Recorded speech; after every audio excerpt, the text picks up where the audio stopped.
Assalamualaikum warahmatullahi wabarakatuh. Jumpa lagi dengan gue Stu dalam pembelajaran sejarah. Bagaimana kabar kalian hari ini? Semoga semua dalam keadaan sehat walafiat. Pada pertemuan sebelumnya kita sudah belajar tentang proses masuknya agama Hindu-Buddha di Indonesia, di mana terdapat beberapa teori tentang proses masuknya Hindu di Indonesia. Dan agama Buddha itu sendiri merupakan pembaharu dari agama Hindu yang dibawa oleh Siddhartha Gautama. Pada pertemuan kali ini kita akan belajar tentang pengaruh budaya India di Indonesia. Di akhir fase diharapkan kalian dapat menjelaskan dan kemudian menceritakan pengaruh budaya India di berbagai bidang yang ada di Indonesia, baik dalam bidang sosial, ekonomi, politik, ataupun bidang-bidang yang lainnya.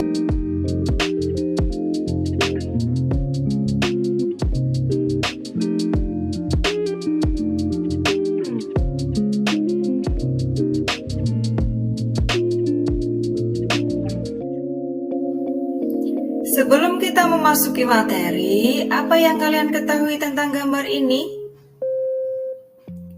Tentunya kalian sudah tidak asing, bukan?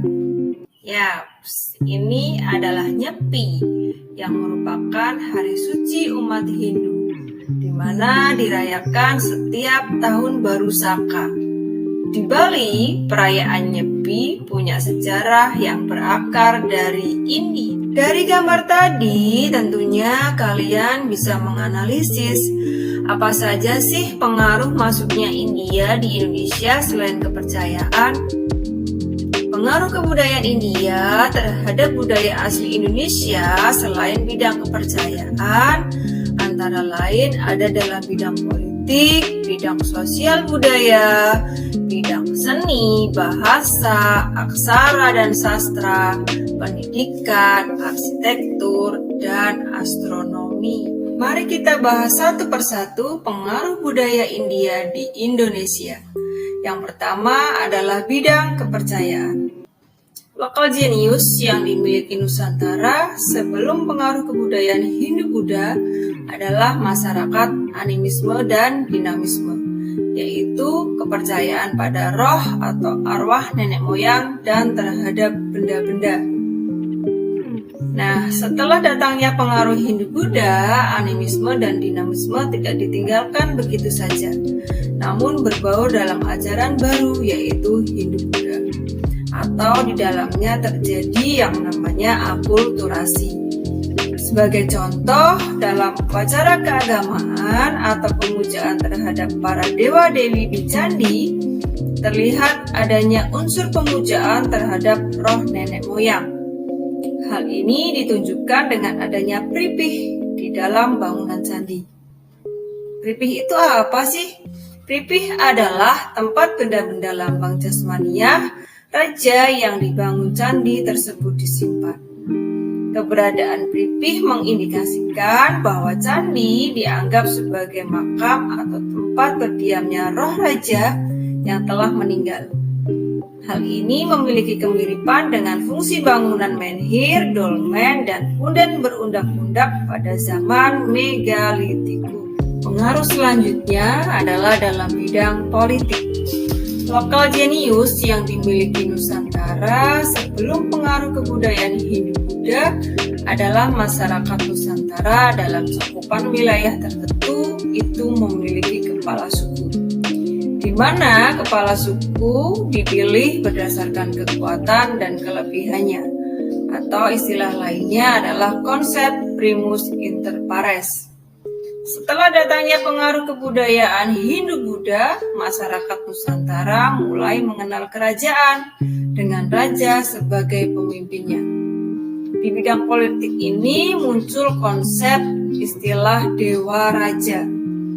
Dalam bahasa Sanskerta, istilah dewa raja dapat bermakna raja para dewa atau raja yang juga titisan dewa. Konsep ini memosisikan raja sebagai titisan dewa.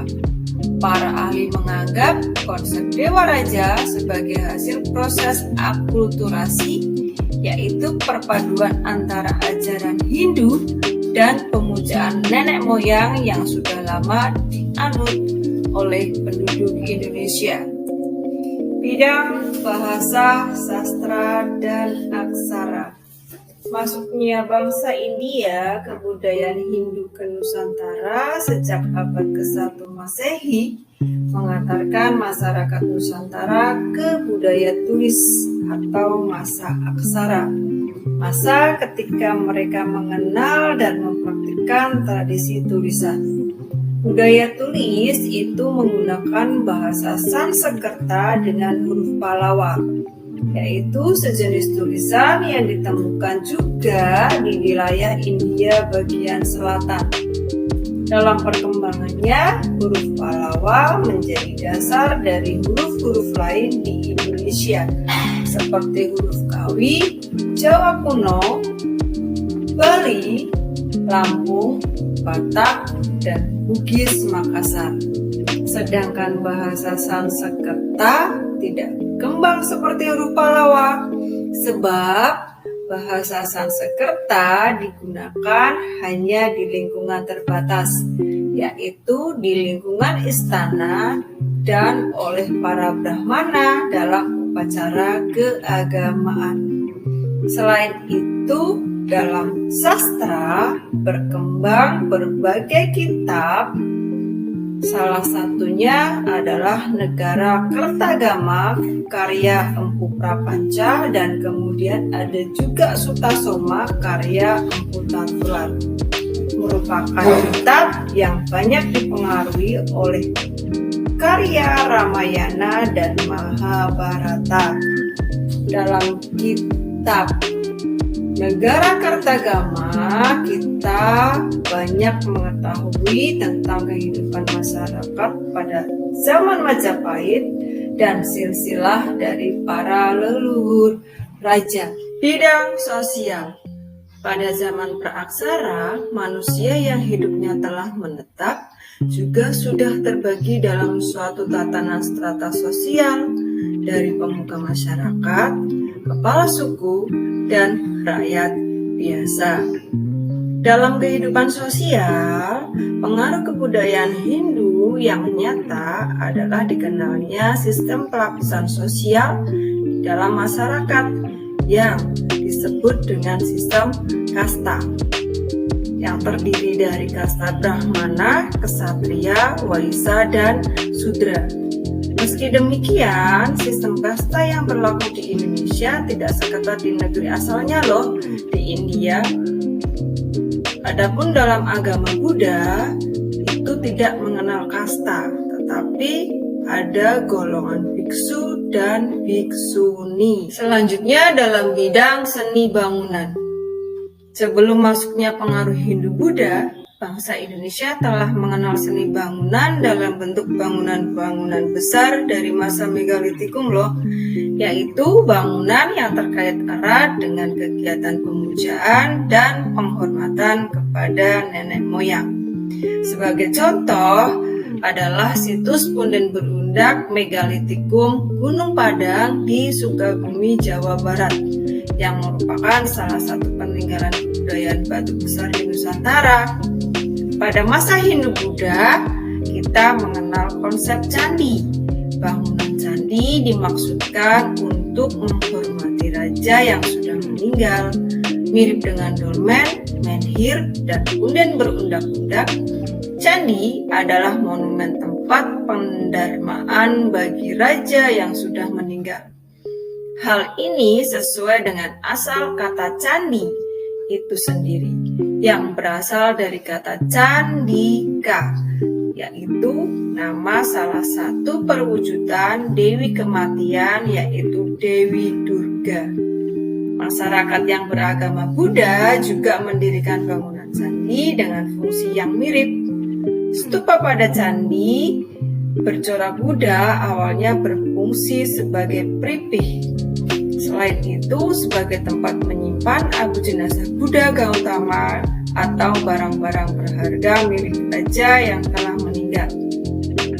Dalam perkembangannya, digunakan sebagai tempat menyimpan abu jenazah para arhat atau orang suci yang berjasa menyebarkan ajaran agama Buddha.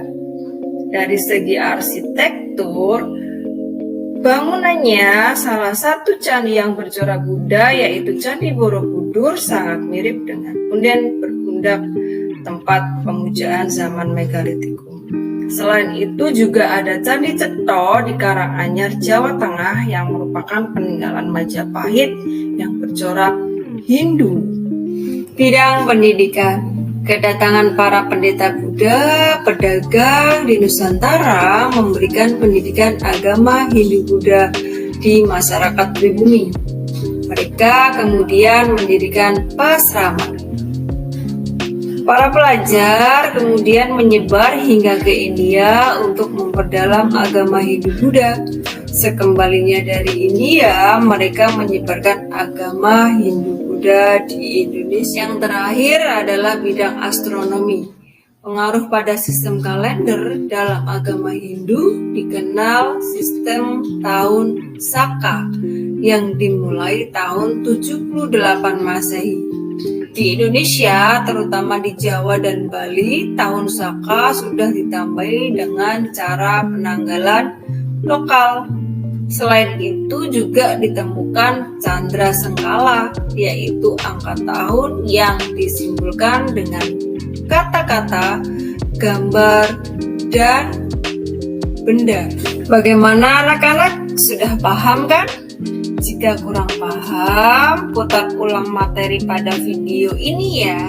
Selanjutnya, untuk lebih memperdalam materi kalian, coba carilah satu budaya di sekitar tempat tinggal kalian yang mendapat pengaruh budaya India. Kemudian, sajikan dalam bentuk informasi media. Format media dapat disesuaikan dengan minat dan kreativitas kalian ya. Contoh media yang dapat digunakan antara lain boleh artikel, ilustrasi gambar, video, rekaman audio, presentasi infografis, ataupun yang lainnya. Demikian materi yang dapat Ibu sampaikan, semoga bermanfaat dan bisa dipelajari dengan mudah ya. Sampai bertemu lagi di materi selanjutnya. Tetap semangat belajar, salam historia.